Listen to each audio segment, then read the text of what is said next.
Well, the Muslim Students Association at the University of Wisconsin may have crossed the line of decency last week while trying to protest a guest speaker on their campus. The cartoon on your screen right now depicts our next guest in an anti-Semitic caricature that was circulated across the Milwaukee campus. Here to respond, author of Party of Defeat, David Horowitz. What happened, David? Well, I was scheduled for a speech. They distributed this. They put it up in the student union, the Muslim Students Association. The university considered the threat of violence real enough so that they assigned metal detectors. All the students had to go through metal detectors. There were about 12 security guards and staffers. About 15 people had to be ejected from the speech. The Muslim Students Association is an arm of the Muslim Brotherhood. It's treated as an ethnic or religious group by university administrators, and it's funded, very well funded by university funds, right, student funds, but it was a creation of the Muslim Brotherhood. It's a supporter of the jihad. But I want to get back to what happened to you. They called you a Judeo-fascist, and you wrote, well, they called the Jew a Nazi, of course, which is a horrible thing. You, in your book, Shadow Party, referred to George Soros as a Nazi collaborator. Isn't that basically the same thing? Well, he was. But are you? Well, he was 14 years old at the time, and you're calling a Jew a Nazi. They're calling me a Nazi because I'm a Jew. George Soros went around with a Nazi sponsor during the occupation by the Nazis. He was 14. Getting information from Jews who had their property confiscated before they were sent to the gas chambers. That's really irrelevant here. No, it's the same thing. You're calling a Jew a Nazi. You're calling Soros a Nazi, and he was 14 years old at the time.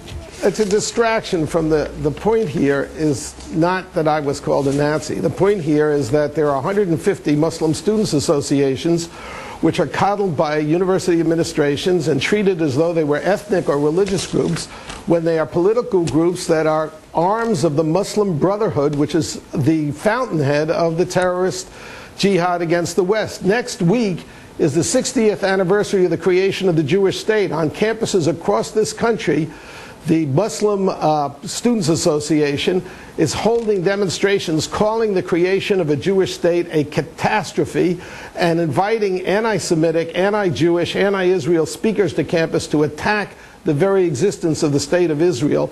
This should be of concern to every American. Look, I decry anti-Semitism, and I'm Jewish, and it's very, very troubling. You had something called Islamofascist Awareness Week. They mocked that by calling it Horowitz Awareness Week. But, you know, what you're doing, though, is can be perceived and is perceived by many as knocking an entire religion, the Muslim faith, the Islamic faith. So both are wrong. Going after any religion is wrong. On the contrary, the Islamofascism Awareness Week was to highlight the oppression of Muslim women in Muslim countries, was pro-Muslim women. And we have a lot of groups supporting us that are Muslim. David, let me run to your defense here. There's no moral equivalency. This cartoon is what you'd see in Nazi Germany, as far as I'm concerned.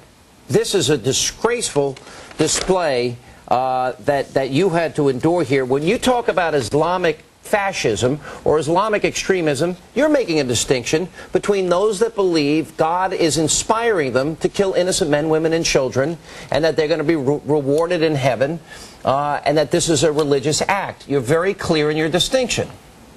Right. I submitted a declaration against genocide to 100 Muslim Students Association groups.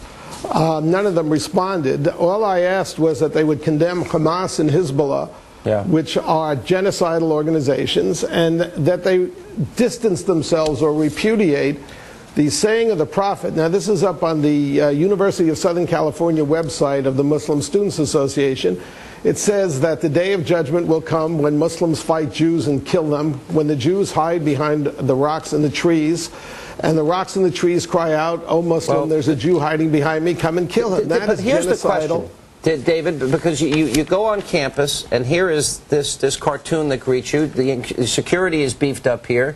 It's the Muslim Students Association at the University of Wisconsin. So my question to you is, what is going to happen to these people that are involved in this, and what is the university's role here? Why aren't these kids being thrown out of school? Well, or got put on probation, to say the least. They tore down 2,000 flyers advertising the event. I was not the first. They obstructed. Walid Shoebat tried to speak the month before. The same thing happened to him. He's a former suicide bomber who's now reformed and preaches against the jihad. The fact is, nothing's going to be done because I talked to the campus security police. They don't even take names. That's unbelievable. I said, well, if you don't take names of students doing, that you have to eject, the university pays thousands of dollars for the security. They have the university administrators across the country will refuse to enforce their own rules and their own campus discipline. I think the public needs to express its views, and particularly in Wisconsin, where the taxpayers are funding this. All right, David, sad, and I give you a lot of courage. You've been going around campuses all around the country, and I know you've met fierce opposition. You've got a lot of bravery and courage, and this is the defining issue of our time, so thank you for being with us, my friend. Thank you.